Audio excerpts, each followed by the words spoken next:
Halo, selamat bertemu lagi teman-teman. Ini adalah sesi pertama dalam seri logika informatika di mana kita mengutak-atik topik aljabar boolean, skema gerbang, dan truth table. Nah, ini sepertinya adalah tiga tema atau tiga topik yang berbeda-beda ya, tapi sebenarnya mereka sangat berhubungan. Dan sebelum itu, saya ingin menjelaskan suatu bentuk unggulan ya ini bentuk unggulan ya, disebut DNF atau disjunctive normal form, yang bentuknya nanti kita akan lihat seperti demikian. Nah, setelah itu kita barusan akan mencoba mengutak-atik, ternyata DNF ini akan sangat menolong ketika kita mengutak-atik ketiga bentuk ini. Oke, jadi dia dalam bahasa Indonesia bentuk normal disjunctive ya. Nah, disjungsi itu apa? Disjungsi itu adalah pengatauan ya, or ya. Oke, jadi sebelum itu kita akan melihat kenapa kita membutuhkan DNF. Nah, we do have a problem ketika kita ditanya suatu ekspresi, ini kan ekspresi dalam logika proposisional ya, apakah bentuk ini ekuivalen dengan bentuk ini tidak gampang, karena kita harus membuktikannya dengan truth table atau menggunakan hukum-hukum logika. Jadi kita membutuhkan satu bentuk yang unik dan standar untuk proposisi majmuk, dan juga hanya menggunakan ketiga konektif dasar ini. Jadi dengan kata lain, bisakah kita merepresentasikan bagian kiri dan bagian kanan dengan satu bentuk yang standar saja? Kalau bentuk standarnya sama, maka kita bisa katakan bahwa mereka ekuivalen. Nah, saya ingin menekankan sekali lagi pernyataan standar ini ya. Standar itu akan itu mempermudah kita melihat apakah dua proposisi itu ekuivalen atau enggak. Tapi kalau kita melihat beberapa langkah ke depan, ini akan mempermudah implementasi atau produksi. Nah, terutama kalau kita akan membuat produksi yang massal.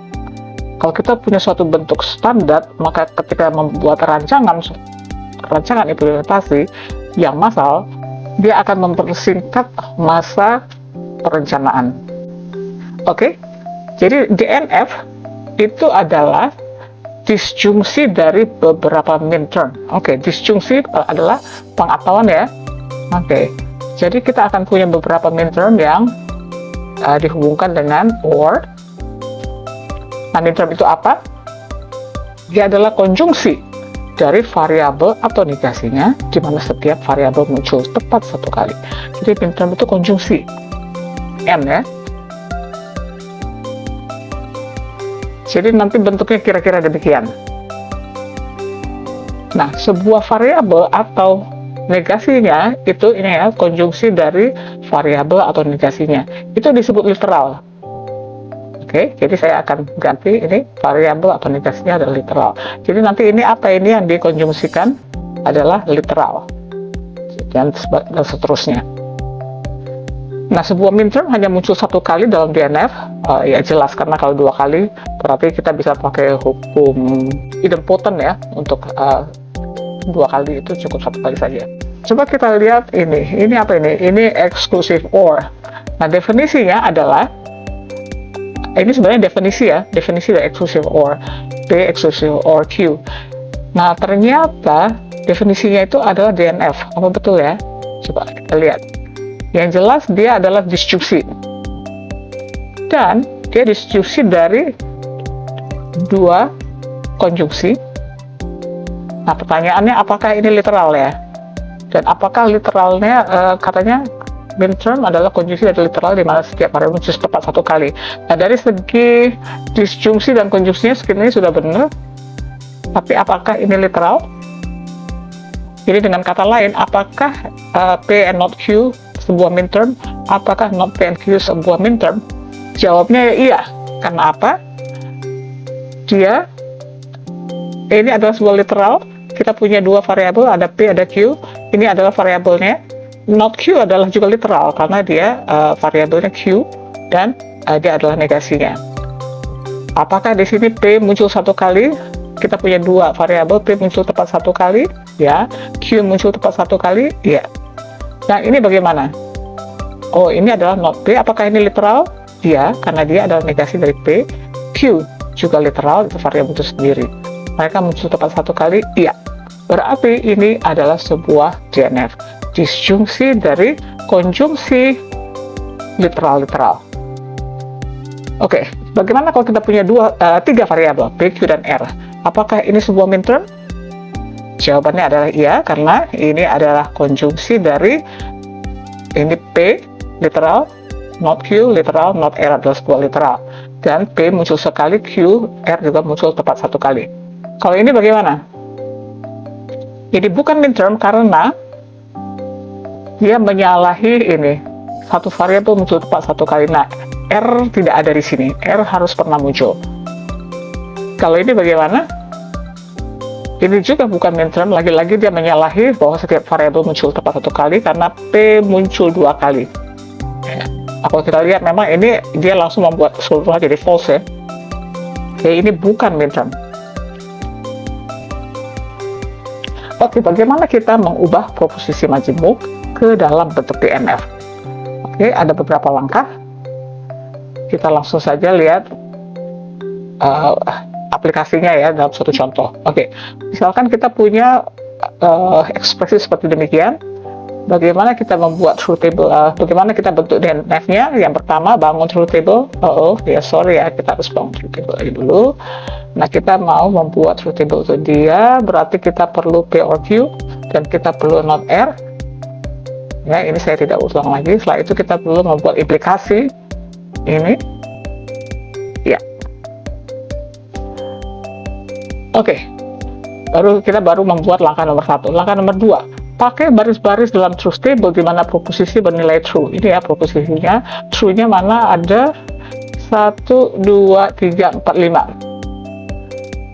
Jika nilai variabel true, gunakan variabel dalam minterm. Oke, jadi dengan kami setelah kita dapatkan true, kita pergi ke sini variabelnya ada 3 ya, P, Q, R. Oke, nah P di sini true, katanya variabelnya adalah, jadi literal yang digunakan adalah variabelnya P, demikian juga Q. Nah, R di sini bernilai false, jadi gunakan negasi sebagai literalnya dalam minterm. Oke, jadi baris yang ini menghasilkan satu minterm yaitu P, Q, and not R. Oke, jadi kita punya DNF nanti akan punya 1, 2, 3, 4, 5 buah minterm. Nah, mereka harus dihubungkan dengan disjungsi.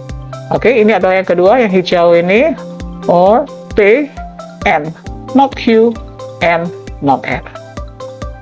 Or yang ungu, not P, and Q, and not R. Yang pink, not P, not Q, R, not P, N, not Q, and not R. Oke, jadi ini adalah bentuk DNF dari proposisi ini. Nah, semua proposisi yang ekuivalen dengan dia memiliki bentuk DNF yang sama. Jadi misalkan kalau saya buat proposisi ini, ini apa nih ya? Ini saya baru saja menerapkan hukum implikasi ke dia ya. Oke, jadi harusnya mereka ekuivalen ya. Maka ekspresi ini akan memiliki DNF yang sama. Karena apa? Karena mereka ekuivalen, mereka menghasilkan nilai true, mereka memiliki nilai true dan false yang sama pada semua baris. Jadi karena itu bentuk DNF-nya pasti sama. Oke, kita lihat contoh yang lain. Nah, saya mulai beralih, biasanya kita sebut ini adalah ada variabel P, variabel Q ya. Nah, saya mulai beralih menyebutkan istilah input output. Oke, ini maksudnya apa?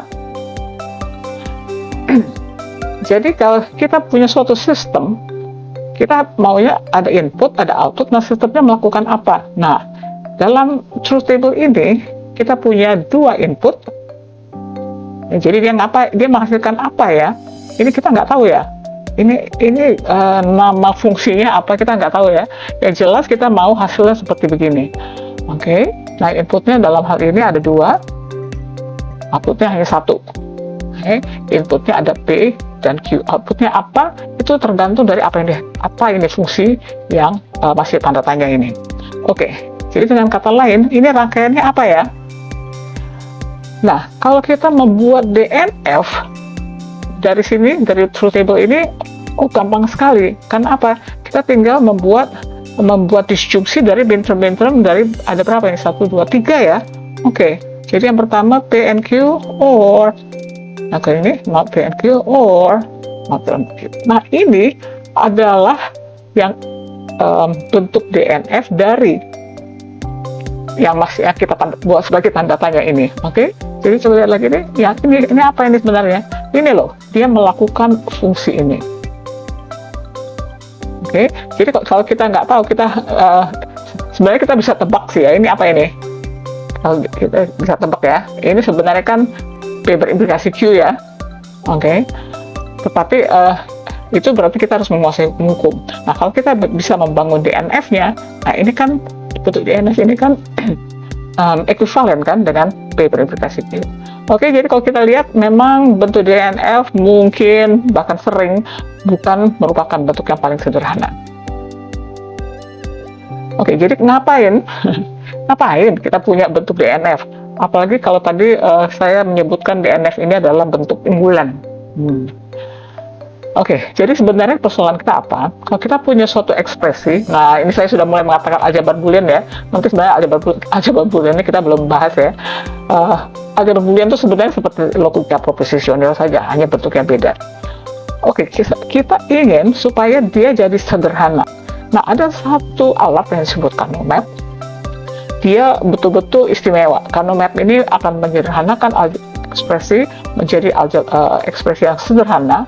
Nah, tetapi untuk itu input untuk Canomap haruslah suatu bentuk DNF. Karena itu kita sudah perkenalkan dulu bentuk DNF yang akan nantinya dipakai untuk Canomap. Oke, sebagai latihan silakan temukan bentuk DNF untuk kedua ekspresi ini. Sekian dan jangan pernah berhenti belajar.